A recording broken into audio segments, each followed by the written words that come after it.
Hello, and welcome back. I'm so glad you're back. You've stepped into a calm corner of the day where everything moves a little slower, thoughts grow lighter, and your mind can finally rest. Take a slow, gentle breath. Feel the cool air fill your lungs, then release it, letting all the tension flow out of your body like water finding its way downhill. Your eyelids are growing heavier now, so wonderfully heavy as though weighted with the softest down. The pillow beneath your head seems to rise up to meet you, cradling you in perfect comfort. And tonight, we're going to drift backward through time to discover a world that sounds very different from ours.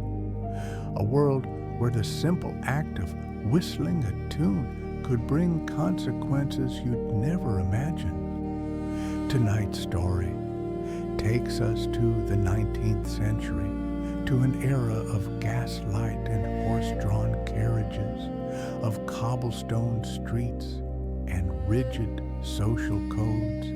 We're going to explore something peculiar, something that seems almost impossible from our modern vantage point.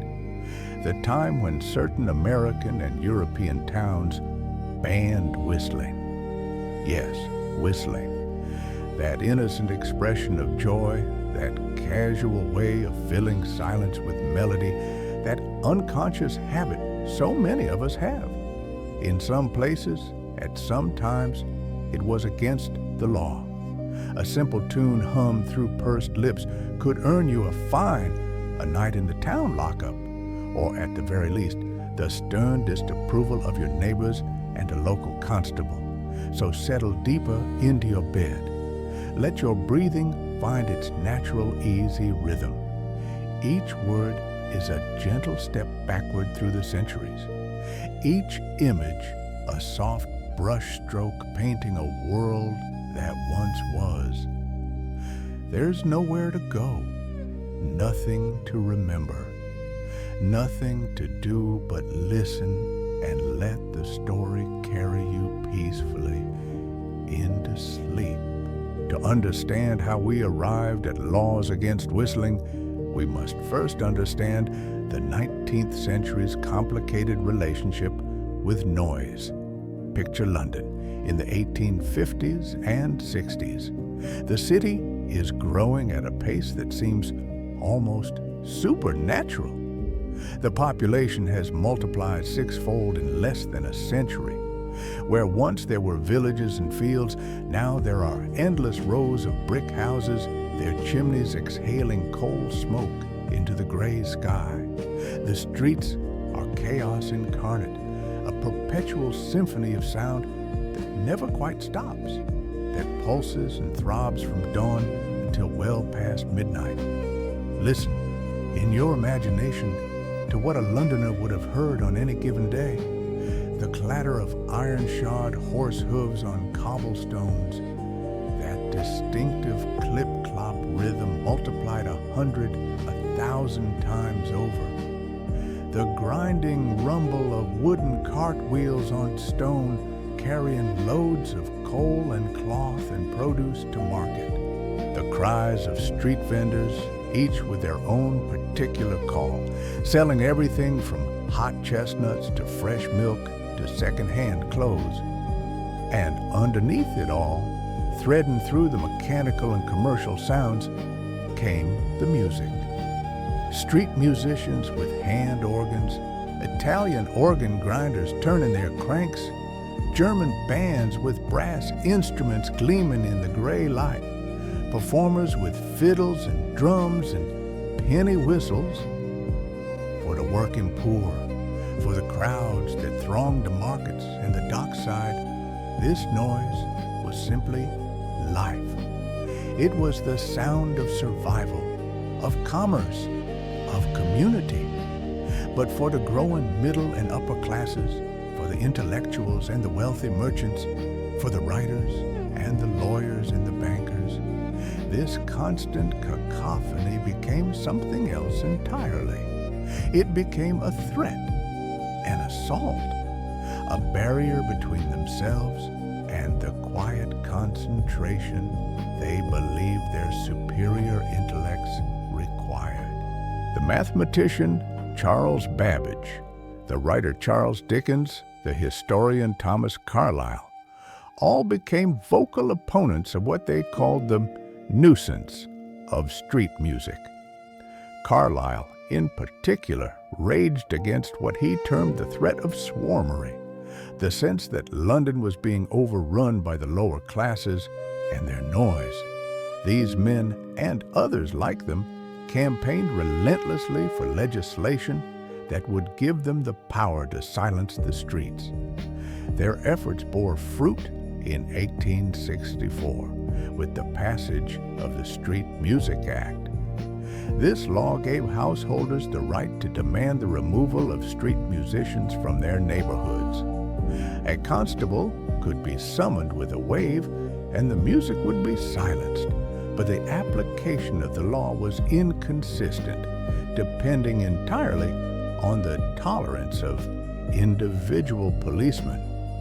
Some enforced it ruthlessly. Others turned a blind eye, understanding that the musicians were simply trying to earn their bread. Picture yourself standing on a London street corner in the summer of 1869. The sun is setting, casting long shadows between the buildings. The heat of the day still radiates from the stones beneath your feet. And there, on the corner, a street musician begins to play. Perhaps it's a hurdy-gurdy, that strange instrument with its droning circular melody. The sound rises into the evening air, and within moments, a window shoots open 3 stories up. A voice, sharp with irritation, demands silence. A policeman materializes from the shadows. The music stops. The musician packs up and moves on, seeking a neighborhood where the residents are more tolerant or perhaps less wealthy, less able to demand enforcement of the law. This campaign against noise reveals something fundamental about the Victorian era's understanding of class and civilization. Noise, particularly musical noise, particularly noise made by immigrants and the poor, came to be seen as a mark of moral and intellectual inferiority. The ability to demand silence became a marker of status, a way of demonstrating that you belong to the educated elite, that your time and your thoughts were too valuable to be interrupted by the crude entertainments of the lower orders. But the regulation of noise, and specifically of whistling and singing, extended far beyond London's cosmopolitan chaos. Across the Atlantic, in the towns and cities of 19th century America, a different kind of silence was being enforced. These were the Blue Laws, and they reached their zenith during the temperance movements that swept through American communities in waves throughout the 1800s. The term Blue Laws is old, possibly dating back to the 1600s in Connecticut, though whether it derives from blue paper or from the word blue as slang for rigidly moral remains debated to this day. What's certain is what these laws meant in practice: the regulation of behavior, particularly on Sundays, to enforce what reformers saw as proper Christian values and social order. Picture a Sunday morning in rural Virginia in the 1880s. The air is still and heavy with a kind of humid warmth that presses down on everything like a damp blanket. The sky is pale, washed out, the sun just beginning to burn through the morning haze. In this quiet, a young man walks down a dirt road toward town. He's cheerful, unburdened by cares, and without thinking, he begins to whistle. Just a simple tune, something he heard at a dance the week before, a melody that stuck in his head like a pleasant echo. But within moments, he's stopped by a neighbor, an older man with stern eyes and a face set in permanent disapproval. "Don't you know it's Sunday?" the man demands. "Whistling on the Lord's Day is a public nuisance, a disturbance of the peace. You want to end up before the magistrate? You want to pay a fine? You want the whole town talking about your lack of respect for the Sabbath?" The young man stops mid-note, confusion clouding his face. "A fine? For whistling?" But yes, it's true. In some parts of Virginia in the 1880s, whistling on Sunday was explicitly banned by local ordinance.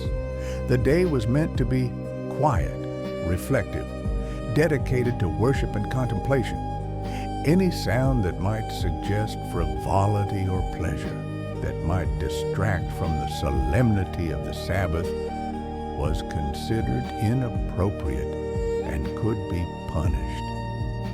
This wasn't unique to Virginia. In 1677, the General Assembly of East Jersey, which would eventually become part of New Jersey, banned the singing of what they called vain songs or tunes on Sunday. The language is telling. Vain songs. Not all songs, mind you. Hymns sung in church were not just acceptable but required. But popular songs, folk tunes, the music of everyday life and common enjoyment, these were vain and therefore forbidden. Feel, for a moment, the weight of such a restriction. Imagine waking on a Sunday morning with a song in your heart, perhaps a lullaby your mother sang, perhaps a tune you associate with happiness and home. But you must keep it locked inside. Your lips must remain still.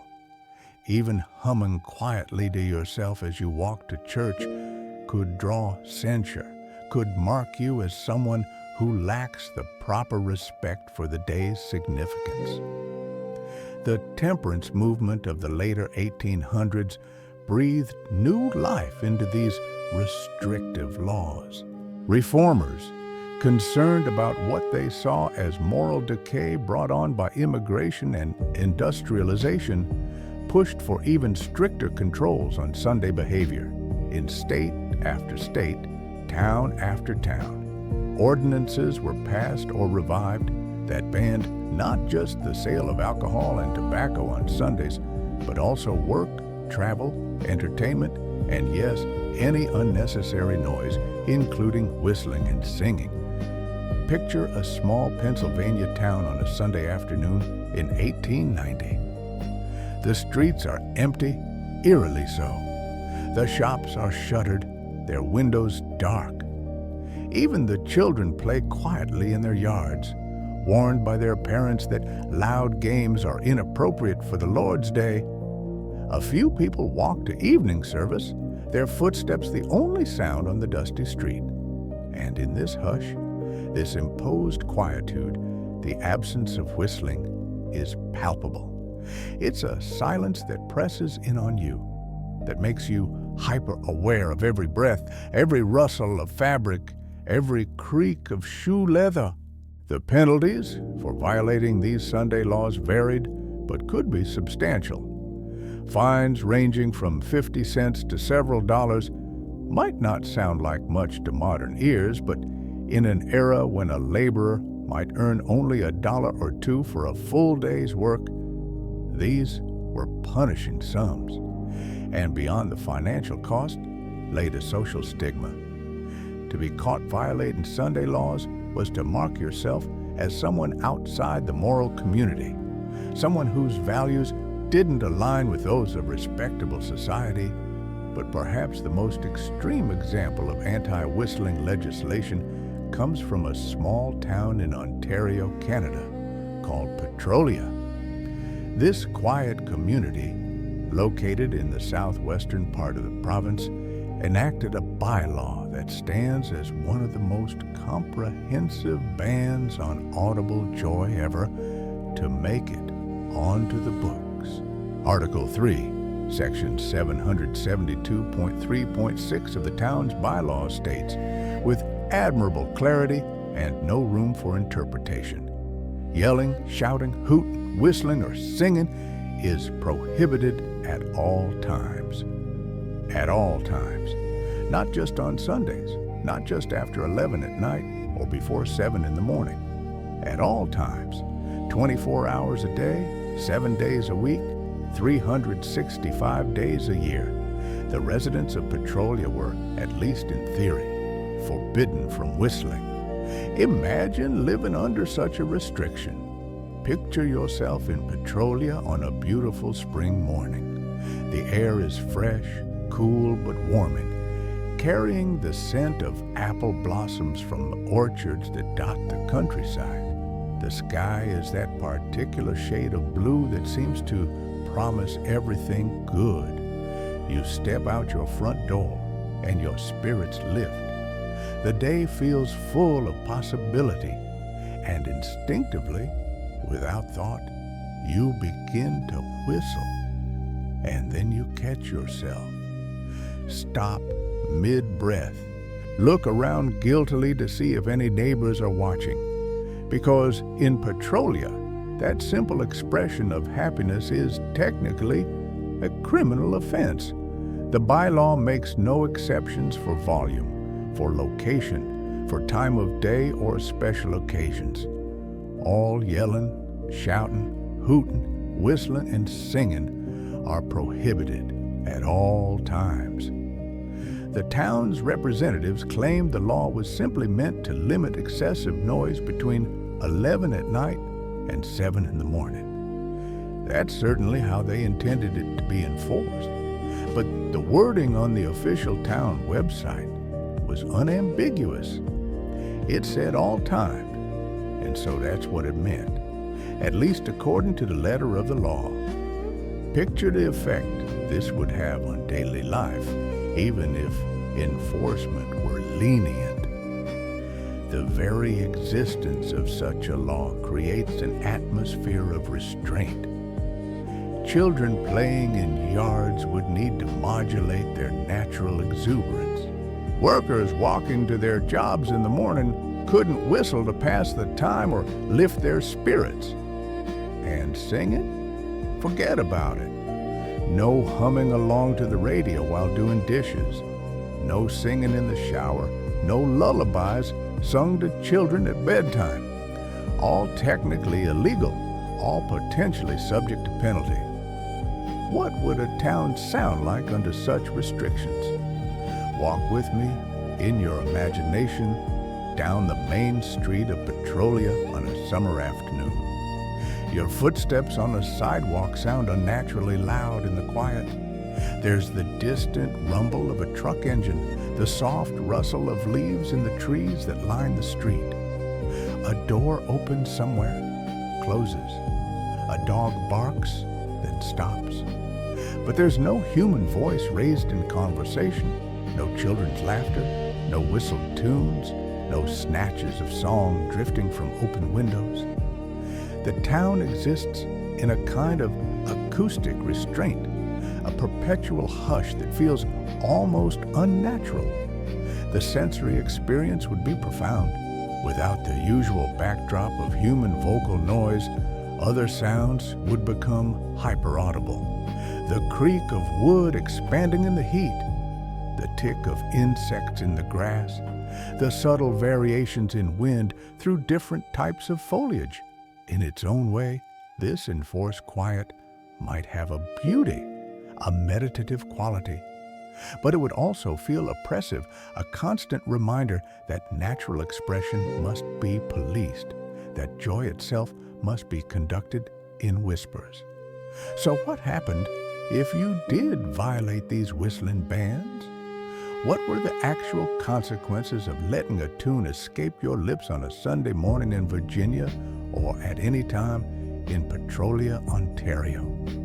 The penalties varied depending on jurisdiction and era, but they were real enough. In many American towns under blue laws, a first offense might result in a fine of 50 cents to $1. Repeat offenders could face higher fines or even a night in the local jail.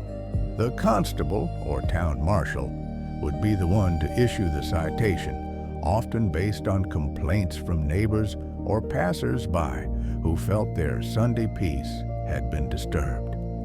Picture the town lockup in a small American community in the 1890s. It's a simple affair, perhaps just 2 or 3 cells in the back of the constable's office.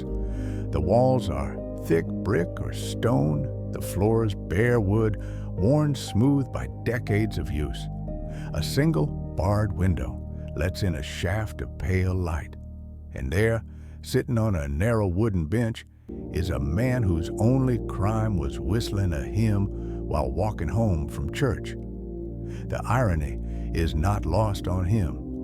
The enforcement of these laws was often inconsistent, dependent on the whims of individual officers and the social standing of the accused.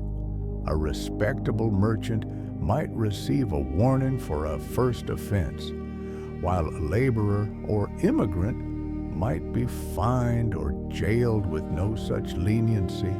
This selective enforcement revealed that these laws were as much about social control as they were about actual noise abatement.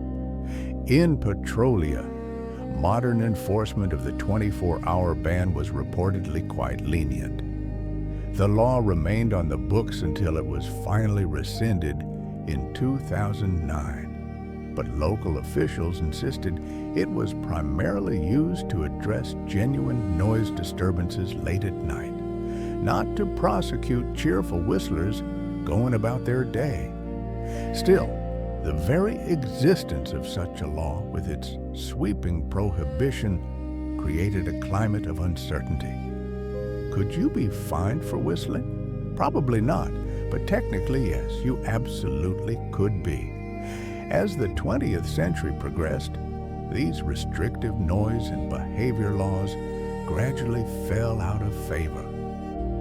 The social and religious forces that had given them birth began to lose their grip on public policy. Immigration brought new cultures that didn't share the same Sabbatarian traditions. Industrialization and urbanization made total Sunday quiet impossible and impractical. People worked in shifts, lived in closer proximity, and increasingly reject the idea that government should enforce particular religious observances. Many blue laws were challenged in court, with opponents arguing they violated the First Amendment's prohibition on government establishment of religion. The Supreme Court eventually ruled in cases like McGowan versus Maryland in 1961 that while these laws had religious origins, they now served secular purposes related to public rest and welfare, and were therefore constitutional. But even as the courts upheld their legality, public opinion was turning against them. By the late 20th century, most prohibitions on whistling, singing, and Sunday entertainment had been repealed or simply stopped being enforced. A few remnants lingered on the books here and there, curiosities from a bygone era, occasionally rediscovered by journalists or students doing research on weird old laws. But the world had moved on. The idea of fining someone for whistling on Sunday, or indeed at any time, seemed quaint at best, oppressive at worst. What remains now are mostly memories, stories passed down through generations about the time when great-grandfather was scolded for humming during the Sabbath walk home, or when grandmother's mother was warned by a constable not to let her singing voice carry beyond her own kitchen. These tales seem almost fantastical to us now, living as we do in an era of constant noise, of music streaming from phones and speakers, of cities that never truly sleep. And so our journey through the silent streets comes to its quiet From Victorian London's war on street music to America's blue laws demanding Sunday solemnity, from Petrolia's curious 24-hour ban to the slow fade of these restrictions into historical footnote, we've traced the peculiar moment when whistling itself became a crime. It reminds us how much our relationship with sound, with expression, with the simple act of making melody has changed across the centuries. Tonight's first story ends here, but don't get too comfortable, because our second story takes us to 18th century France, a time when something utterly ordinary was treated as dangerously criminal. We're going to uncover the strange and surreal story of the potato, that humble tuber you might have eaten for dinner tonight. An innocent vegetable that spent 24 years as an outlaw in France. From 1748 to 1772, the French Parliament declared it illegal to grow potatoes for human consumption. They believed with absolute certainty that potatoes caused leprosy, that they were fit only for pigs, that they were tools of the devil himself, grown in darkness beneath the earth, corrupting anyone foolish enough to eat them. And we're going to meet the man who changed everything, a pharmacist named Antoine Augustin Parmentier, who used armed guards and moonlight and the most brilliant reverse psychology to transform the forbidden root into France's salvation. So settle deeper into your pillow. Let your breathing slow and steady. Each word is a gentle step backward through time, each image a soft brush of color on the canvas of sleep. There's nothing to do, nothing to remember, nothing but the story unfolding like a flower opening to moonlight. Picture Paris in the spring of 1748. The Seine flows quiet and gray beneath stone bridges. The city smells of coal smoke and horse dung, of bread, bacon, and wood-fired ovens, of the particular dampness that comes from buildings pressed close together, their walls holding centuries of moisture and memory. In the chambers where the French Parliament meets, serious men in powdered wigs and heavy velvet robes gather to discuss a threat to the nation. The threat, they have decided, is the potato. This misshapen tuber, brown and lumpy, covered in eyes like a grotesque face, grown in darkness beneath the soil where decent plants would never dare to take root. The potato had arrived in Europe from South America 2 centuries before, brought by Spanish conquistadors who'd found the Incas cultivating them in the high Andes.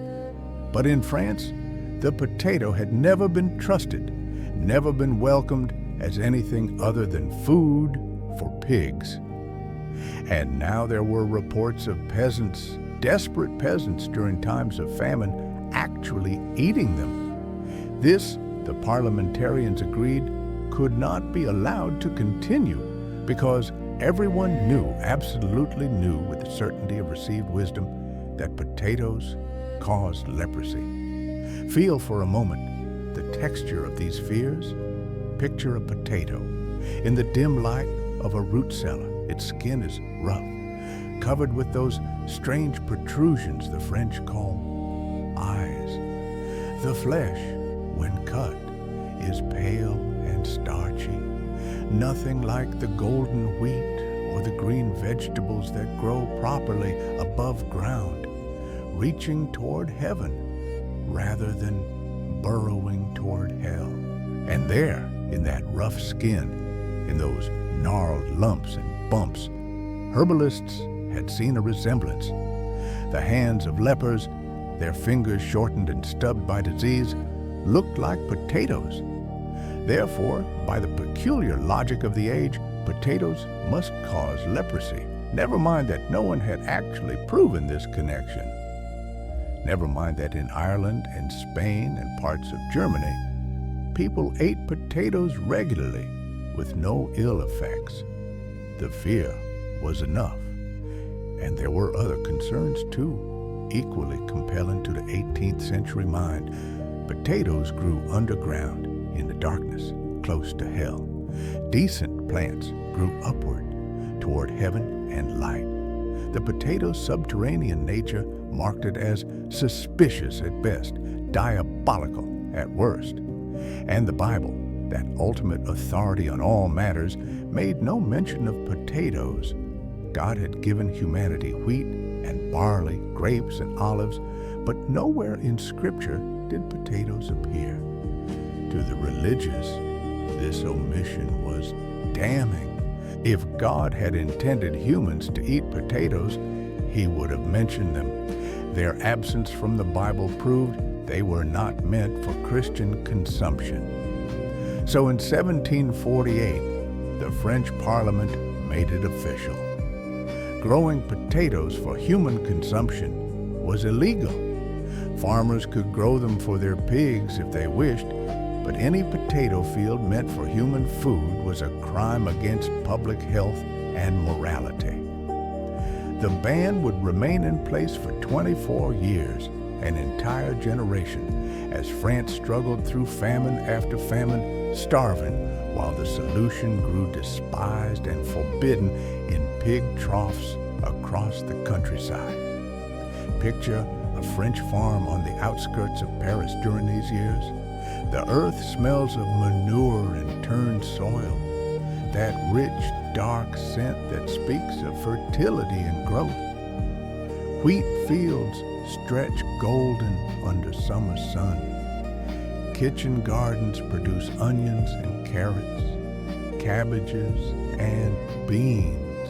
And behind the barn, where no one official might notice, perhaps a small patch of potatoes grows, their leafy tops green and lush. The farmer feeds them to his pigs, as the law allows. But on the hungriest nights, when the grain stores run low and the children cry from empty bellies, does he dig a few for his own pot? Does he risk it, peeling away that suspicious skin, boiling the white flesh until it's soft, feeding his family on forbidden food? We'll never know for certain. But we do know the hunger was real, the famines frequent, and the potato, for all its evil reputation, was extraordinarily good at keeping the people alive. Into this landscape of fear and hunger came Antoine Augustin Parmentier. Born in 1737, he was 11 years old when the potato ban was enacted, young enough to grow up accepting it as natural law.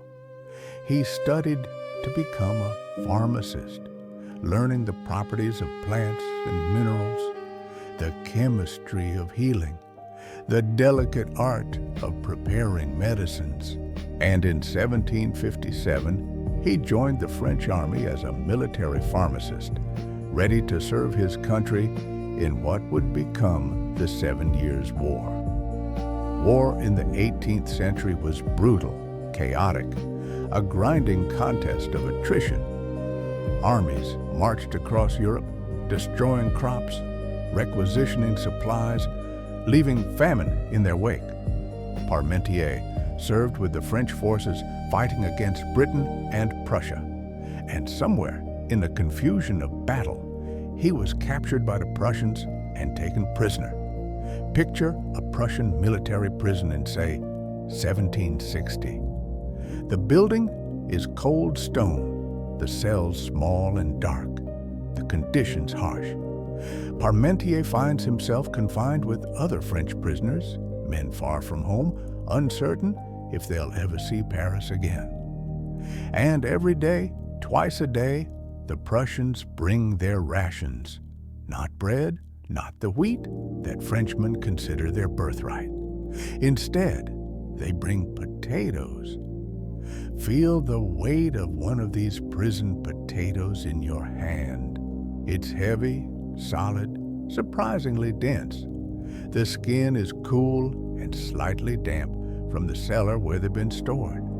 The Prussians have been eating potatoes for decades, ever since their king, Frederick the Great, forced his reluctant subjects to adopt them as a staple crop. To the Prussians, potatoes are normal, practical, efficient. They grow in poor soil, they store through winter, they keep armies and populations fed when wheat fails. But to Parmentier, raised in a culture that views potatoes with horror, this must have been a shock. His first meal of boiled potatoes, the smell rising from the bowl, earthy and plain, the texture soft and starchy against his tongue, the taste mild and slightly sweet, nothing remarkable, nothing to suggest poison or disease or divine disfavor. Days pass, weeks, months. 3 years Parmentier spends in Prussian captivity, eating potatoes almost daily. Boiled potatoes, mashed potatoes, potatoes roasted in their skins. And slowly, gradually, a realization dawns. He's not getting sick. He's not developing leprosy. The other prisoners, Prussian guards, everyone eating these forbidden tubers, they're all healthy. The potatoes, far from being poisonous, are keeping them alive. For 3 long years, Parmentier observes and takes mental notes. His training as a pharmacist kicks in, analyzing, questioning, searching for evidence. And the evidence is unmistakable. Potatoes don't cause disease. They prevent starvation. They're nutritious, easily grown, perfectly safe. Everything France believes about them is wrong. In 1763, the war ends. Parmentier is released, returning to Paris with knowledge that will change his life's purpose. He has discovered a truth that could save his country from famine. But first, he has to convince a nation that has feared potatoes for generations that their fears are unfounded. First, he has to overturn a law backed by Parliament and medical schools and the weight of 2 centuries of superstition. It took Parmentier years of patient work to lay the groundwork. He published papers on nutrition. He won awards from academic societies. He submitted evidence to medical faculties. And finally, in 1772, 9 years after his return from Prussia, the Paris Faculty of Medicine declared potatoes safe for human consumption. The parliamentary ban was lifted, but lifting a law doesn't change minds. The peasants still feared potatoes. The middle classes still scorned them. Everyone still knew, despite what the doctors now claimed, that potatoes were pig food, dangerous and degrading. Parmentier needed a new strategy. He needed to make potatoes desirable, valuable, something worth wanting. The inspiration may have come from stories he'd heard during his captivity. King Frederick of Prussia, when his own peasants had resisted growing potatoes decades earlier, had employed a clever trick. He'd planted royal potato fields and surrounded them with guards, making the tubers seem so valuable they required protection. Then he'd ordered the guards to accept bribes to look the other way when peasants snuck in to steal cuttings. Anything so heavily guarded, the peasants reasoned, must be worth having. And so potatoes spread across Prussia, not by royal decree, but by theft, by the human instinct to possess what appears forbidden and valuable. Parmentier decided to try the same approach. In 1781, King Louis XVI granted him a plot of land at Sablon on the western edge of Paris. 54 acres of good farmland, perfect for growing potatoes. Parmentier planted the entire plot, row after row of potato plants, their green leaves rustling in the summer breeze. And then he hired guards, Heavily armed guards in royal livery, with rifles and stern expressions, stationed around the perimeter of the potato field. All day long, from sunrise to sunset, these guards paced the boundaries, making a great show of protecting the crop. Passers-by would stop and stare. What was growing in that field that required such intense security? What treasure was being guarded with royal soldiers? Picture yourself approaching this field on a summer afternoon in 1782. The sun is warm on your shoulders as you walk the dusty road from Paris. You're a peasant, perhaps, or a tradesman making your way through the countryside. And ahead, you see them, soldiers in uniform, muskets on their shoulders, marching back and forth along a fence line. Your curiosity is immediately piqued. You slow your pace, pretending to adjust your shoe, watching from the corner of your eye. Beyond the guards, you can see neat rows of plants, not wheat, not the familiar crops you know. Something else, something that must be incredibly valuable to warrant such protection. You ask a passing farmer, and he tells you, potatoes. The pharmacist Parmentier is growing potatoes there, under armed guard. Potatoes? Those things they used to ban, those pig vegetables that supposedly cause leprosy. But if they're being guarded like the crown jewels, perhaps there's more to them than anyone knew. Perhaps they're valuable after all. This was exactly the effect Parmentier intended. But the genius of his plan lay in the second part, the part that happened after sunset.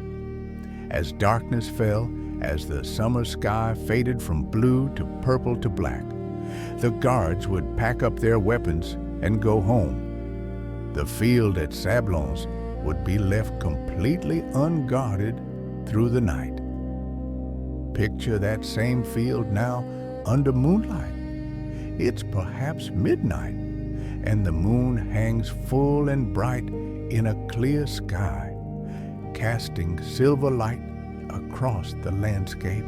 The air is cool after the heat of day, carrying the scent of growing things, of earth and leaves, and the particular smell of potato plants, slightly sharp, vaguely medicinal. The field lies quiet, unprotected, waiting, and from the shadows, figures emerge. Peasants who've watched the guards all day, who've grown increasingly curious about what could be so precious. They creep low through the rows, their hands searching in the soft earth, feeling for the tubers hidden beneath. There's a thrill to this, a forbidden excitement. They're stealing from a royal garden, taking something so valuable it requires armed protection. Feel the earth under your fingertips in the darkness. It's cool and slightly damp, loose from recent watering. Your fingers probe deeper, and there you feel it, smooth and firm, the unmistakable shape of potato. You dig around it carefully, easing it from the soil, and pull it free.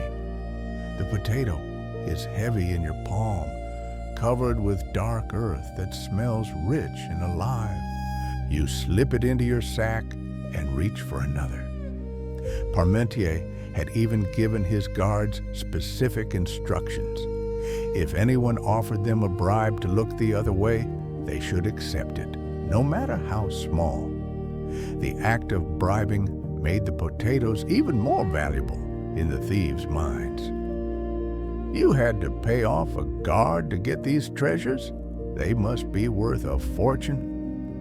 The stolen potatoes made their way home to cottages and farms across the region, and there, in kitchen gardens, the thieves planted them, not to eat at first, perhaps, but to grow their own supply of this mysteriously valuable crop.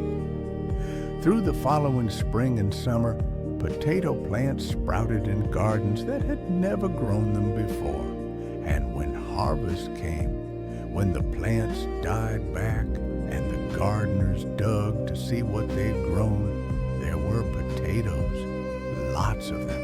And they had to admit, these vegetables that had been banned for being poisonous, that they'd stolen under moonlight from guarded fields, they were actually quite good.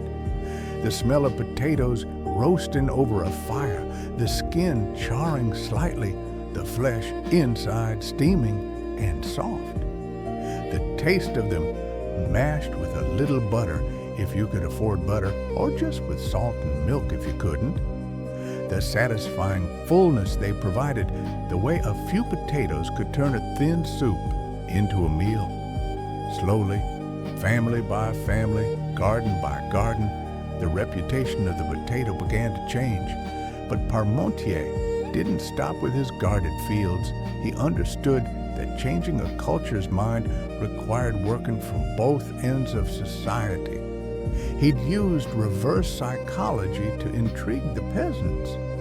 Now he needed to win over the nobility and the emerging middle class. He hosted elaborate dinner parties, inviting the most influential people in Paris.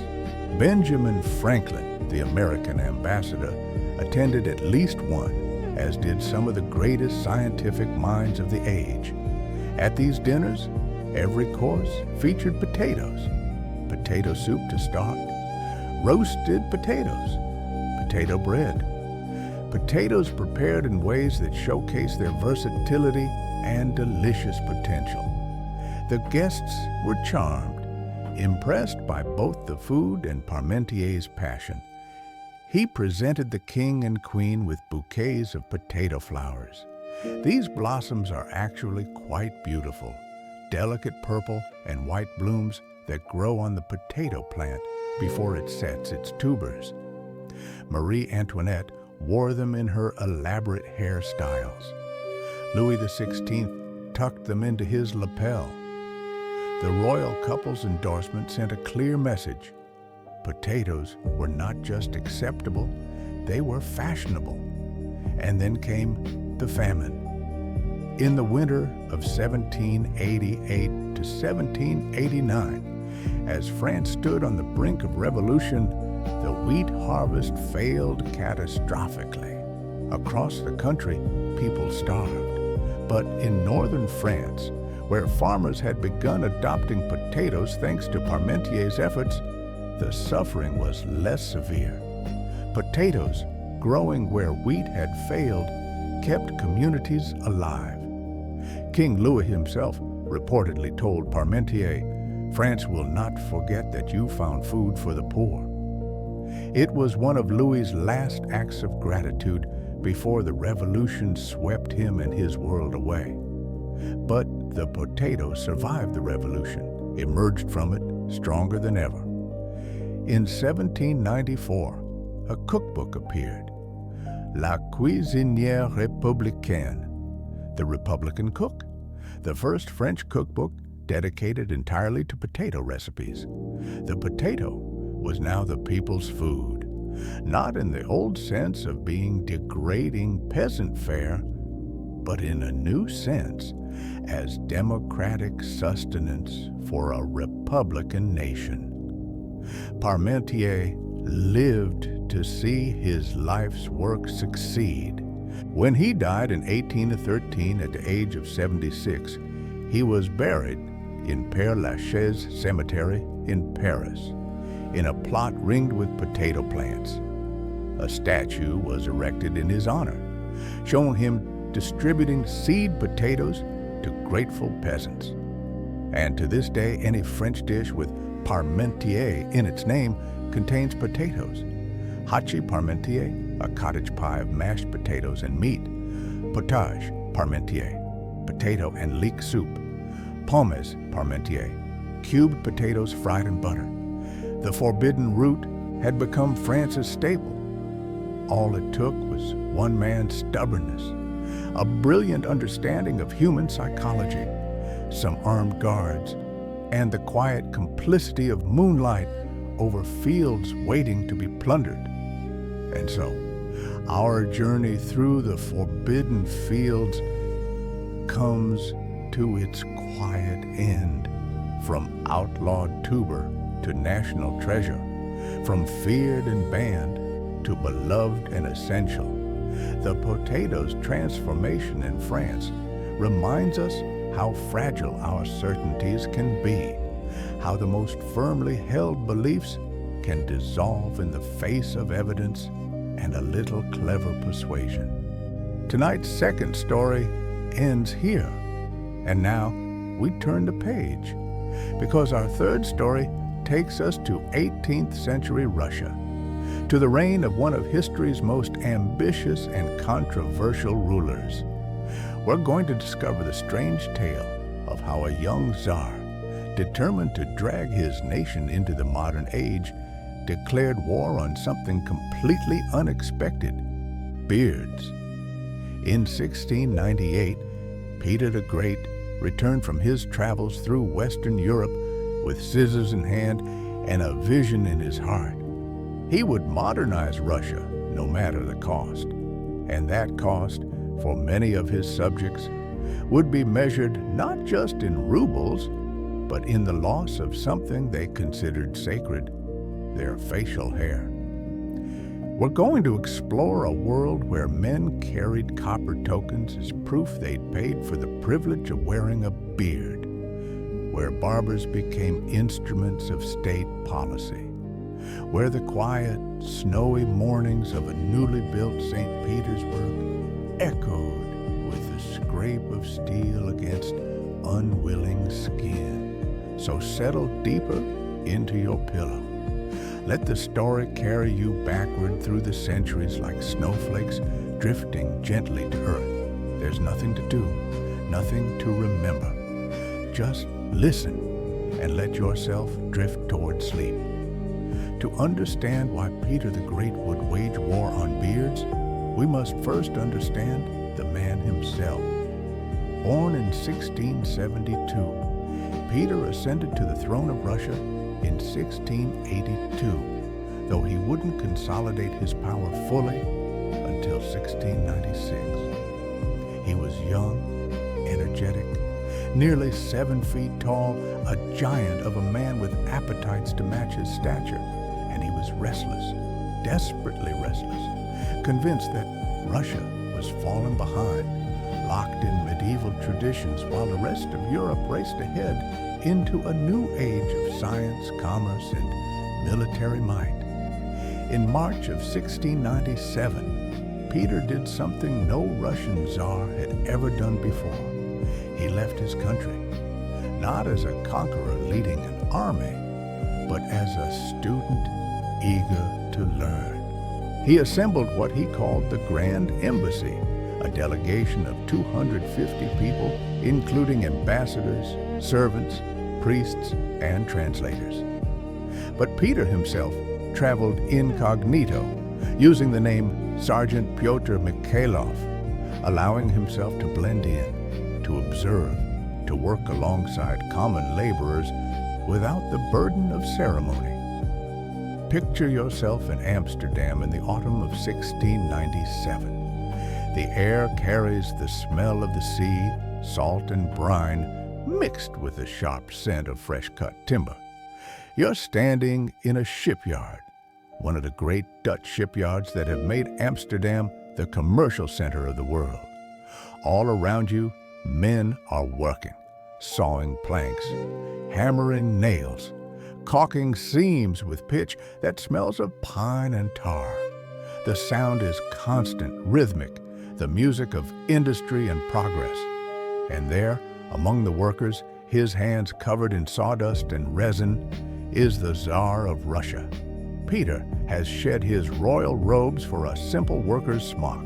He's learning how to build ships, not from books or lectures, but by doing, by feeling the wood beneath his hands, by understanding how each plank must be shaped to fit the hull's curve. He spends 4 months in Dutch shipyards, working 10, 12, sometimes 14 hours a day. He goes to bed with splinters in his fingers and wakes with the ache of honest labor in his back.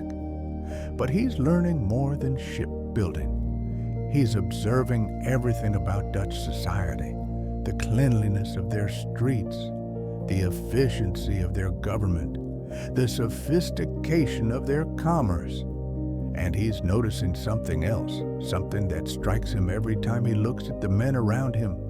They're clean-shaven, almost all of them.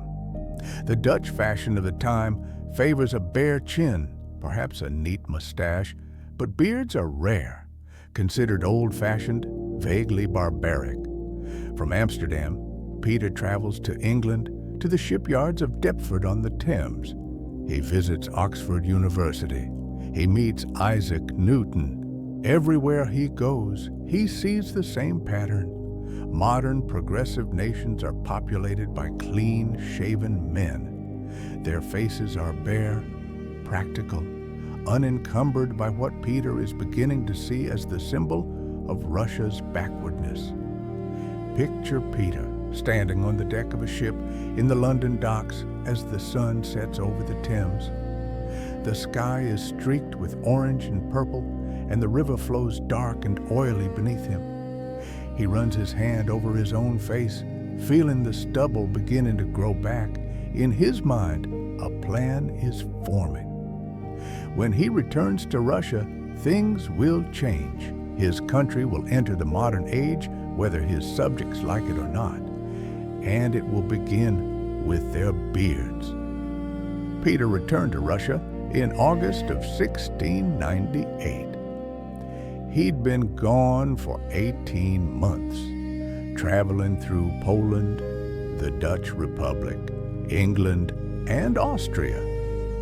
His subjects had missed him, or so they thought. The nobles gathered to welcome him home, dressed in their finest robes, their beards long and carefully groomed according to Russian tradition. For a Russian man of status, a beard wasn't just facial hair.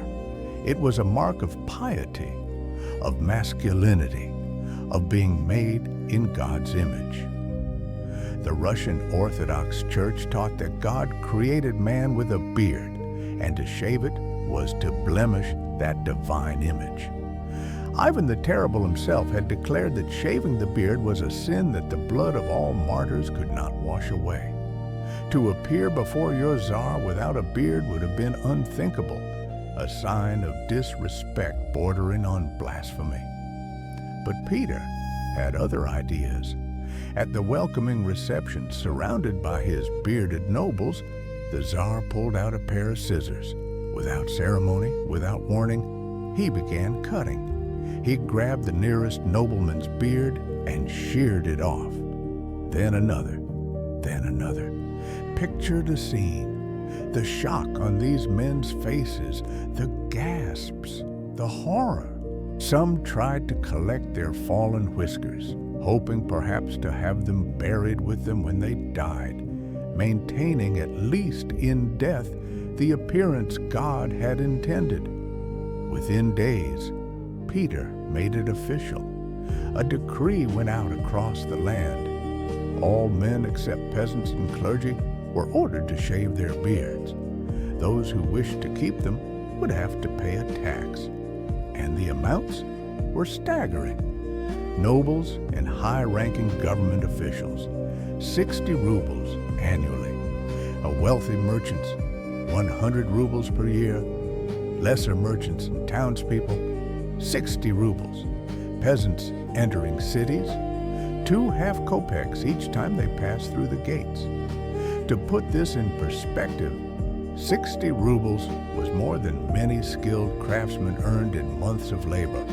100 rubles was a fortune. The tax wasn't meant to raise revenue, though it did that too. It was meant to force compliance, to make keeping a beard so expensive that men would choose to shave rather than pay. But Peter was clever. He understood that some men, particularly the wealthy, would pay any price to keep their beards. So he created a system. Those who paid the tax received a token, a small copper or silver coin. Feel the weight of one of these tokens in your imagination. The copper version for commoners is heavy, perhaps the size of a large coin, warm from being carried close to the body. On one side is stamped the lower part of a face, a nose, a mouth, whiskers, and a beard.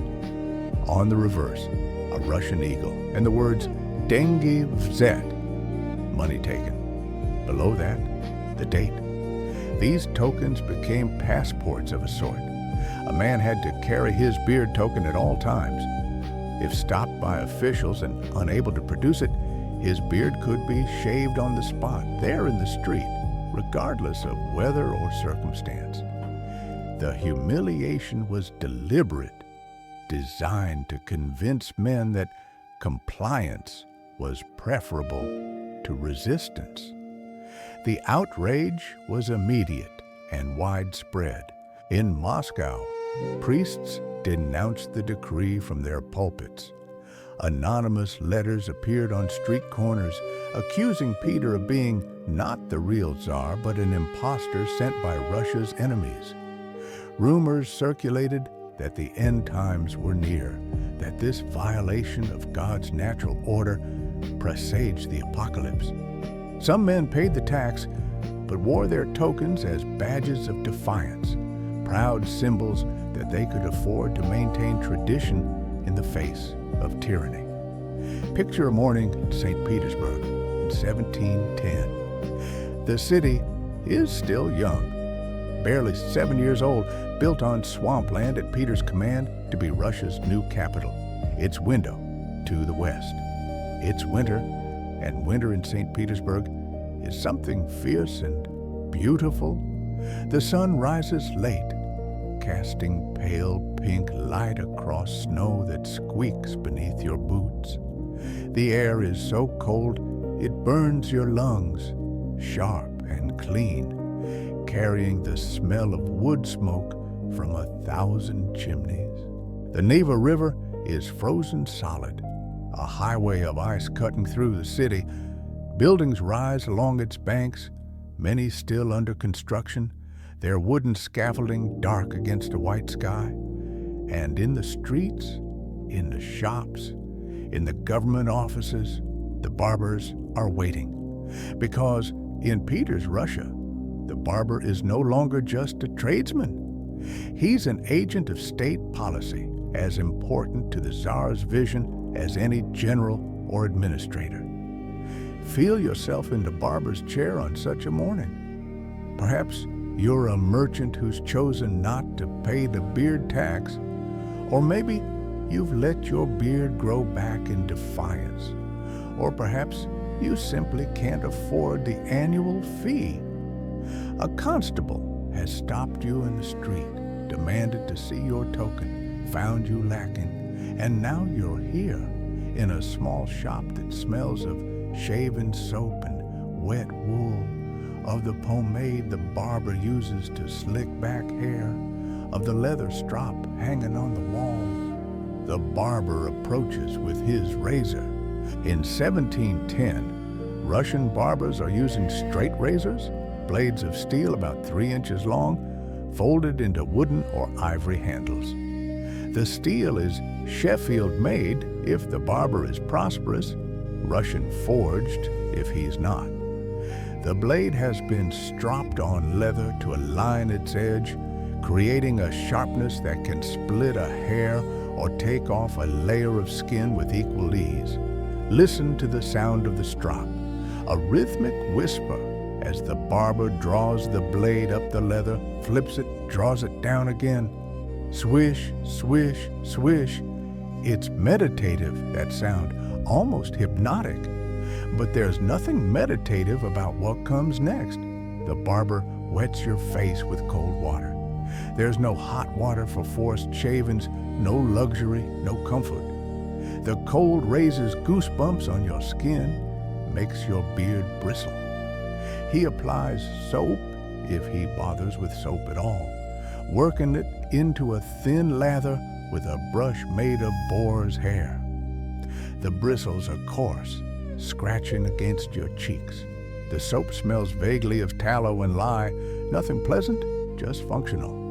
And then the razor touches your skin, The steel is cold, so cold it almost burns. The barber's hand is firm without gentleness. This isn't a shave designed for comfort, it's designed for compliance. The blade scrapes along your jaw, and you can hear it, feel it, that distinctive rasp of steel against beard. Each stroke removes another patch of hair that you've worn for years, perhaps decades. Hair that connected you to your father, your grandfather, to every man in your family, stretching back through the centuries. The blade nicks you, and you feel the sting, the warm trickle of blood mixing with soap. The barber doesn't pause, doesn't apologize. He continues his work with mechanical efficiency. Jaw, chin, upper lip, neck. The whiskers fall away in clumps, landing on the cloth draped over your chest, on the floor around the chair. When he's finished, he wipes your face with a rough towel and gestures for you to leave. No pomade, no aftershave, no courtesy. You step out into the cold morning air, your face naked and raw, feeling the bite of winter wind on newly exposed skin. Imagine walking home through St. Petersburg's snowy streets after such an experience. Your face burns from the cold and the razor's assault. People stare at you, and you know what they're thinking. Some see a man who's embraced the Tsar's vision of modernity. Others see a man who's betrayed his faith, who's chosen worldly convenience over divine law. You reach up to touch your bare chin, and the absence of your beard feels like amputation, a vital part of yourself removed by force. The response to Peter's beard tax varied dramatically across Russian society. In the cities, particularly in the new capital of St. Petersburg, where the Tsar's presence was felt most strongly, compliance was high. Nobles and government officials, desperate to curry favor with Peter, shaved willingly. Many even embraced the new look, pairing their bare faces with Western-style clothing, knee breeches, waistcoats, tricorn hats. Merchants faced a harder choice. The tax hit them particularly hard, especially the wealthiest, who were charged 100 rubles annually. Many paid it, but resentfully, carrying their silver beard tokens as proof of their financial sacrifice. In taverns and merchant halls, they complained bitterly about the tax, even as they complied with it. Some composed satirical verses that circulated secretly. They've trimmed their chins and left their lies untrimmed, no whiskers, yet deceit still thrives. In Moscow, the old capital, resistance was stronger. Moscow represented everything Peter wanted to leave behind: tradition, religious conservatism, suspicion of the West. Many Muscovites viewed the beard tax as confirmation of their worst fears about their young Tsar. Priests continued to preach against it. Men paid the tax but regrew their beards as soon as they left the city limits, creating a strange double life where one's appearance changed based on geography. The most dramatic resistance came in 1705 when the Streltsy, Russia's traditional military division, initiated an open revolt in the town of Astrakhan. A letter from the rebels proclaimed they were taking a stand for the Christian faith against both shaving and foreign dress. The revolt was crushed brutally. Hundreds died. Their deaths sent a clear message. Resistance to the Tsar's modernization campaign would not be tolerated. For ordinary people, the beard tax created a constant anxiety. Imagine being a tradesman traveling to the city to sell your goods. Every time you pass through the gates, you must pay 2 half kopecks or show your token. If you can't afford the token and can't afford the gate fee, you face a choice: be shaved or turn back. Many men began avoiding cities altogether, conducting business through intermediaries, limiting their world to avoid the barber's blade. The tokens themselves became curious objects of social significance.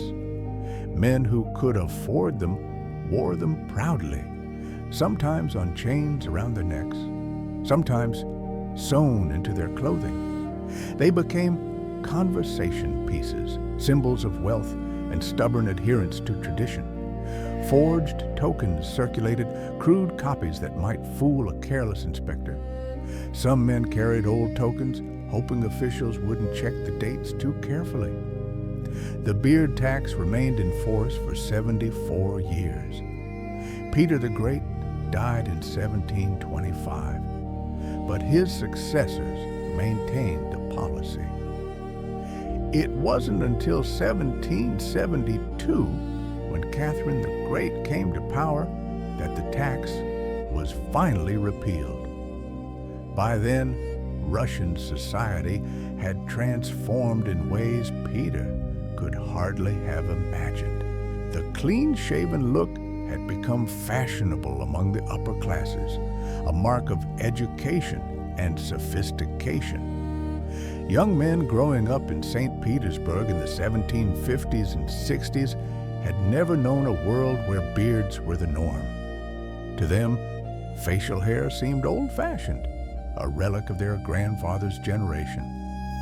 The battle Peter had fought with scissors and taxation had been won not through force alone, but through time and cultural change. But the memory of the beard tax lingered in Russian consciousness. Stories passed down through generations about the time when wearing a beard could cost you a fortune or earn you a shave at the hands of state officials. The copper tokens, those strange coins with their bearded faces, became collector's items, curiosities that provoked questions and stories from older generations.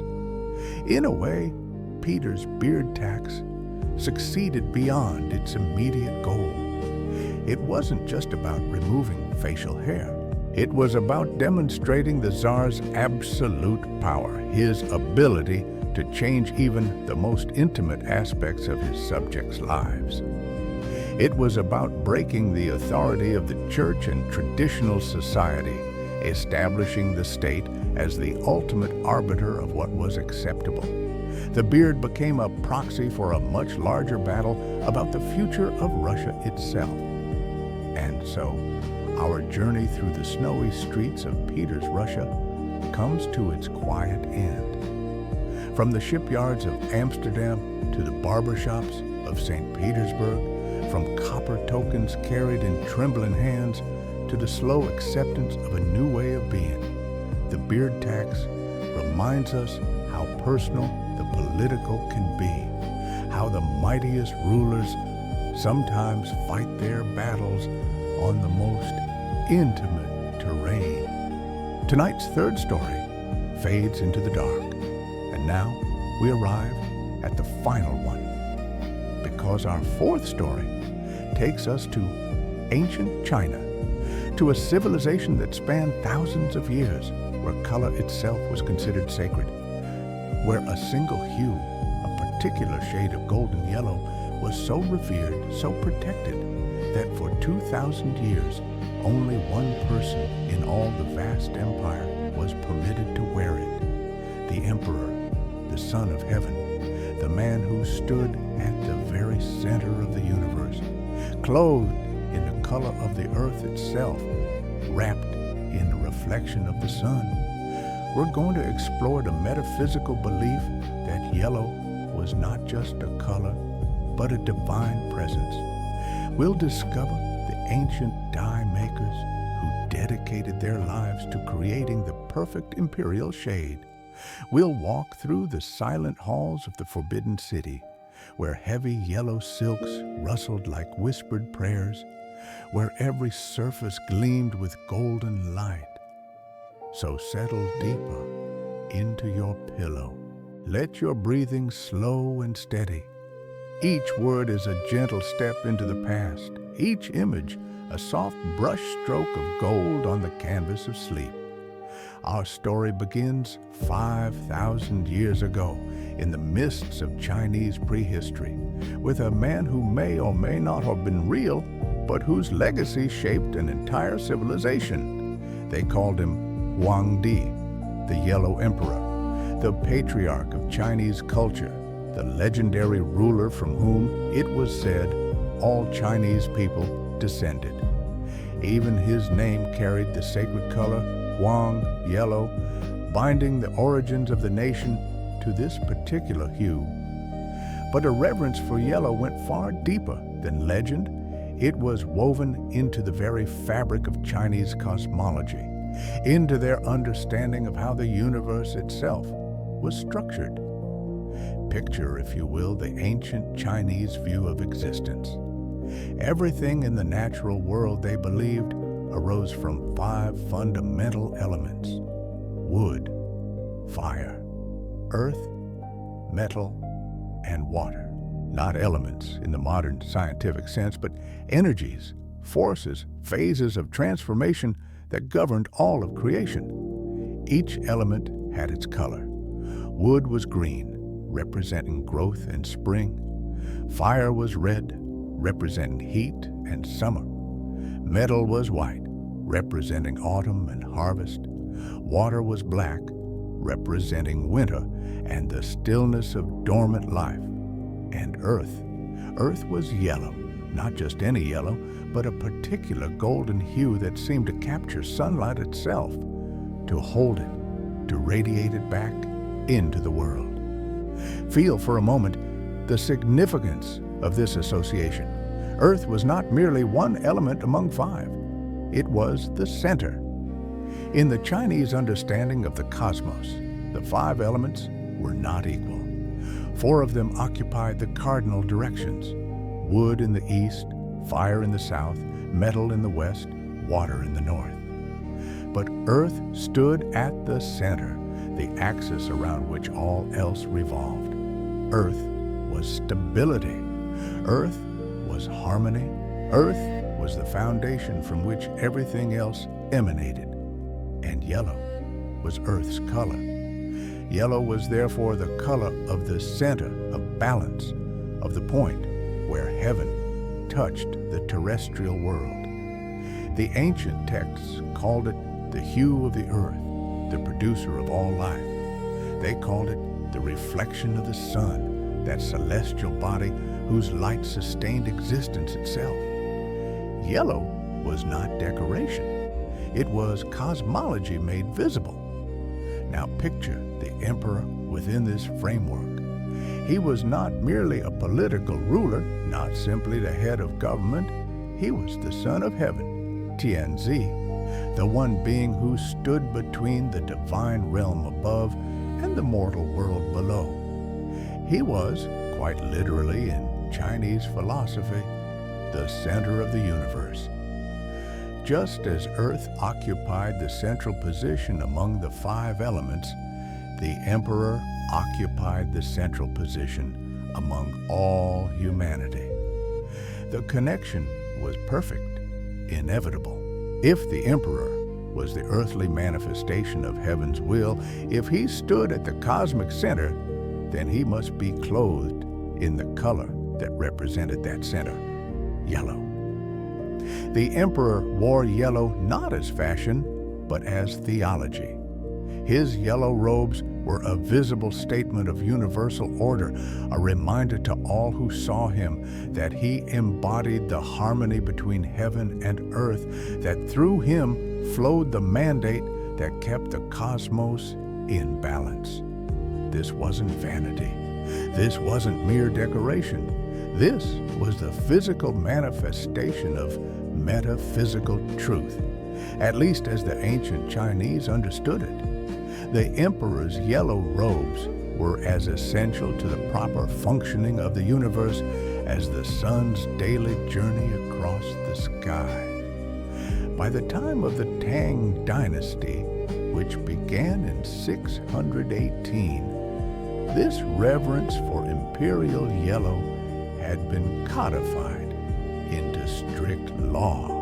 But the regulations reached their most elaborate form during the Ming and Qing dynasties, spanning from 1368 to 1912. During these centuries, the rules were absolute, the penalties severe.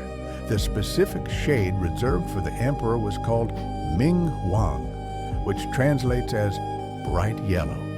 Not pale yellow, not golden yellow, not lemon or amber or any other variation. Ming Huang was a precise luminous shade like the yolk of a perfectly fresh egg, like the heart of a sunflower, like liquid gold caught at the moment before it cools. Only the emperor could wear this color. Only he could wrap himself in silk dyed to this exact hue. His dragon robes, those magnificent garments embroidered with 5-clawed dragons and waves and mountains and all the symbols of cosmic power, were always yellow.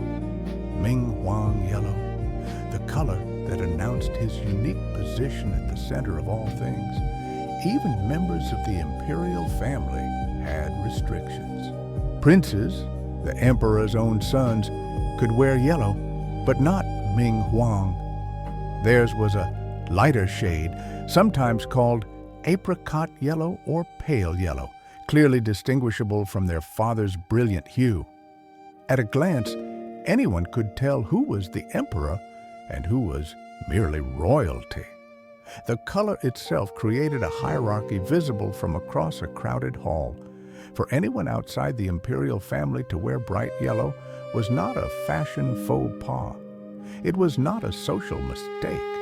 It was a crime. It was a direct challenge to imperial authority, an assault on a very order of the universe. The punishment during the strictest periods of enforcement could be death. More commonly, offenders might face severe fines, imprisonment, public humiliation. But the message was always clear. This color belongs to heaven's representative alone. Picture a court official during the Qing dynasty carefully selected his robes for an audience with the emperor. He might wear blue or green or even red. He might adorn himself with the finest embroidery, the most exquisite silk. But yellow, bright yellow, that was absolutely forbidden. To even accidentally wear a garment that approached the imperial shade would be to court disaster, to risk not just personal punishment, but the anger of the cosmic order itself. And the restriction extended beyond clothing. The Forbidden City itself, that vast imperial palace complex in the heart of Beijing, was roofed almost entirely in yellow glazed tiles. From a distance, from the top of Jingshan Hill looking down, the palace appeared as a sea of gold, gleaming in the sunlight, announcing to all who saw it that this was the center of the empire, the dwelling place of the Son of Heaven. Listen to the sound those roof tiles might make on a rainy afternoon. The patter of drops on glazed ceramic, a gentle percussion that would echo through the vast courtyards. Each tile had been fired in imperial kilns, the glaze mixed to achieve that perfect yellow, then applied with meticulous care. The technology was sophisticated, the chemistry demanding. A slight variation in temperature during firing could ruin the color, turning it muddy or uneven. Only the imperial workshops had the skill and the authorization to create this specific hue. To understand the sacredness of imperial yellow, we must enter the workshops of the dye makers, those artisans who spent their lives in pursuit of the perfect shade. Their craft was ancient, passed down through generations, refined over centuries into something approaching alchemy. The primary source for yellow dye in early Chinese history was a plant called gardenia, jizi in Chinese, specifically the fruit of Gardenia jasminoides. Picture these fruits, small, golden orange, about the size of large olive, growing in clusters on an evergreen shrub with glossy dark leaves and white flowers that smell of jasmine. The fruit contains a pigment called crocin, sometimes called saffron acid, which produces a yellow with a slightly reddish undertone when extracted. The dye makers would harvest the fruits when they were fully ripe, their color deepest. They'd dry them in the shade, preserving the pigments, then store them in cool, dark places until needed. When the time came to dye silk for imperial garments, the dried fruits would be crushed, releasing their golden essence. The crushed material would be placed in great ceramic vats filled with water, heated gently, slowly, extracting every bit of color into the liquid. Feel the steam rising from those dye vats. It carries a faint, sweet, bitter scent, herbal and complex. The workshop is warm, humid, filled with the smell of wet silk and plant matter and the smoke from the fires that heat the vats. The dye makers work in near silence, their movements careful, reverential. They know they're creating not just color, but cosmic significance. But gardenia, for all its beauty, had a weakness. The color faded over time, particularly when exposed to bright sunlight. By the northern and southern dynasties period, around the 4th to 6th centuries, dye makers had begun experimenting with other sources of yellow. They discovered pagoda bud called waimi, the flower buds of Sophora japonica, the scholar tree. These buds are rich in a compound called rutin, which produces a brighter, more light-fast yellow than gardenia. Imagine the careful process of harvesting these buds. They must be picked just before the flowers open, when their color is most concentrated. The buds are tiny, requiring patient hands and sharp eyes. Once harvested, they're dried and stored, then prepared for dyeing.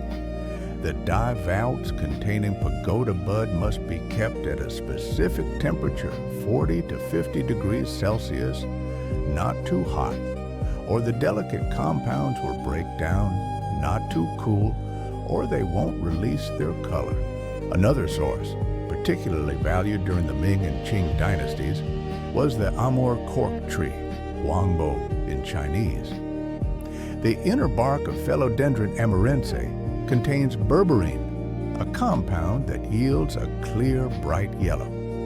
But extracting it requires skill. The bark must be harvested carefully, scraped free of the outer layers, then soaked and heated at higher temperatures, 80 to 90 degrees Celsius, to release the yellow into the water.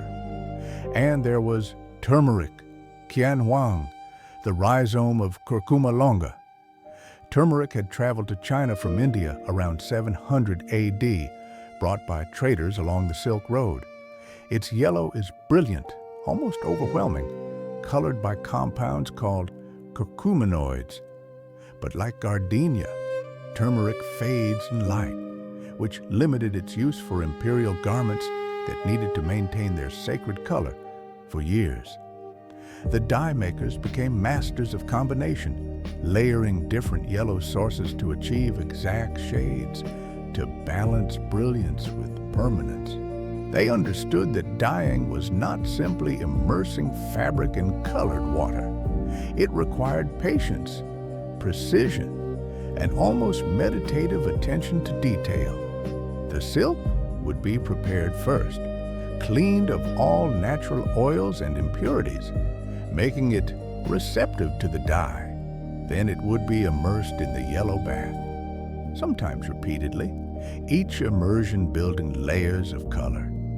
Between immersions, the silk would be lifted out, allowed to dry in the shade, examined for evenness. The process might take days or even weeks for the most important garments. Picture one of these silk lengths after dyeing, still damp, hanging in the workshop. The yellow seems to glow from within, catching every bit of available light. Run your imaginary fingers along it. The silk is cool, smooth, impossibly soft. The color has penetrated every fiber, front and back, identical in their golden brilliance. This is Ming Huang. This is the color reserved for Heaven's Son. Now let us walk together through the Forbidden City in perhaps the year 1700, deep into the Qing dynasty. It is early morning, the hour just after dawn, when the sun has risen, but the heat of the day has not yet begun to build. The air is crisp, carrying the faint smell of incense from the temples, the subtle perfume of flowering trees in the palace gardens. You enter through the Meridian Gate, passing beneath its massive wooden beams and through its vaulted entrance. And immediately, you're struck by the silence. Despite being the center of an empire of hundreds of millions, despite housing thousands of officials and servants and concubines, the Forbidden City exists in a state of profound quiet. Voices, when they come, are hushed. Footsteps are soft. Even the birds seem to understand the need for reverence. Look up. Everywhere above you, yellow tiles. Not just a few, not as accent, but as the dominant feature of the architecture.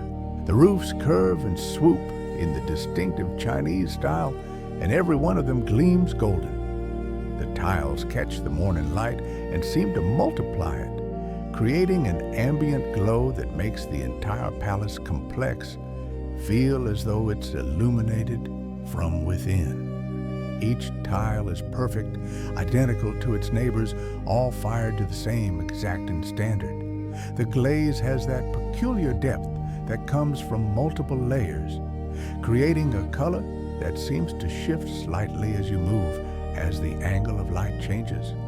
In full sunlight, the yellow is brilliant, almost dazzling. In shadow, it deepens to old gold, warm and rich. Walk now through the Hall of Supreme Harmony, the largest and most important building in the entire complex. Your footsteps echo on the white marble floor, a soft tap, tap, tap that seems impossibly loud in the vastness of the space.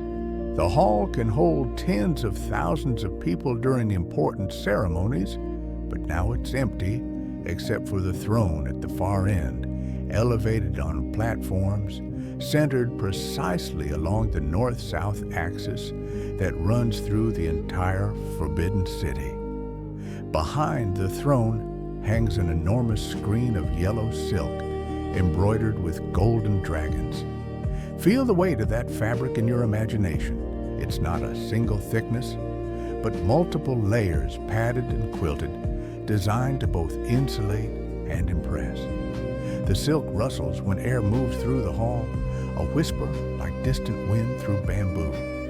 The emperor's dragon robe itself hangs nearby, preserved for ceremony. Approach it slowly, reverently. The robe is made of the finest silk, dyed that perfect Ming Huang shade. Across its surface, dragons coil and twist, each one embroidered with thread of gold, real gold beaten so thin it could be woven. Each dragon has 5 claws, the number reserved exclusively for the emperor. Prince's dragons had 4 claws. Anyone else's dragons, if they dared to wear them at all, had 3. The embroidery is so dense, so intricate, that the fabric is stiff with it. You can barely see the yellow silk beneath all the golden thread. The robe weighs perhaps 15 or 20 pounds, heavy enough that wearing it requires physical strength. But the emperor must wear it for hours during state ceremonies, standing or sitting on his throne, bearing the literal weight of empire on his shoulders. Imagine the moment when the emperor puts on such a robe. Servants help him, lifting the garment over his head, settling it onto his shoulders, arranging the folds just so. And as the yellow silk settles into place, as the golden dragons catch the light, something shifts. The man becomes more than a man. He becomes the visible manifestation of heaven's will on earth. Listen to the sound of his movement as he walks through the palace halls. The silk rustles with each step, a soft susurration that announces his approach before he's visible. The sound of imperial yellow, the sound of the center of the universe moving through mortal space. Outside, in the courtyards, in the gardens, the yellow continues. Yellow banners flutter on poles. Yellow palanquins carry the emperor when he moves between buildings. The very roads he walks are sometimes called the Yellow Path, distinguished from the ordinary paths by their sacred function. And at night, when moonlight falls on the Forbidden City, the yellow tiles take on a different quality. They glow softly, silver gold in the moon's pale light. The silence deepens. The palace becomes a dream place, where color itself is a divine presence, where yellow is not decoration, but theology made manifest in glaze and silk and dye. For 2,000 years, yellow belonged to the emperor alone. Through dynasty after dynasty, through war and peace, through prosperity and famine, this single rule remained constant. The color of the earth, the reflection of the sun, the hue at the center of the cosmos, reserved for the one man who embodied heaven's mandate.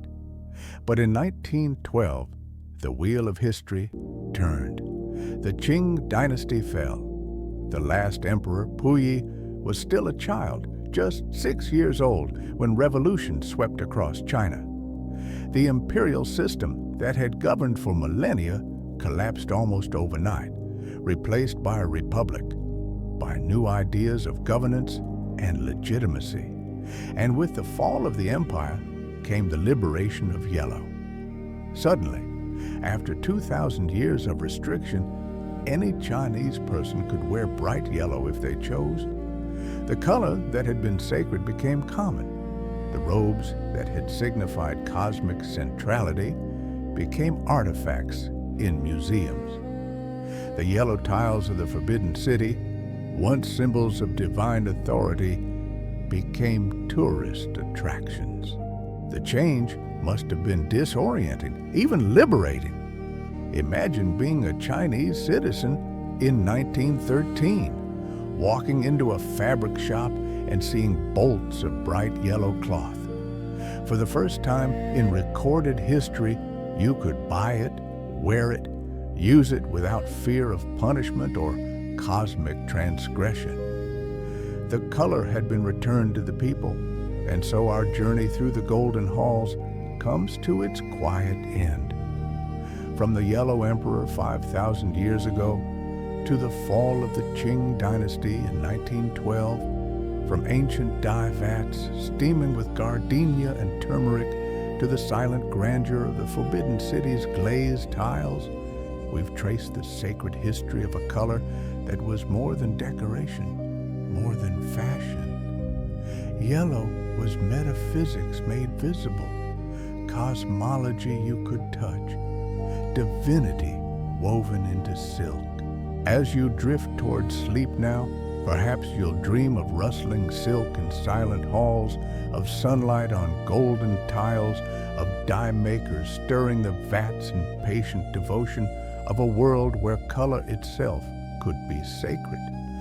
May your rest be as peaceful as those ancient palace gardens after the last ceremony has ended and the emperor has retired to his chambers, leaving only the glow of yellow tiles beneath the moon. If you enjoyed tonight's story, I'd love it if you could give this video a like and subscribe to Pillow Trace for more calming tales to ease you into sleep. Until next time, rest well and dream deep.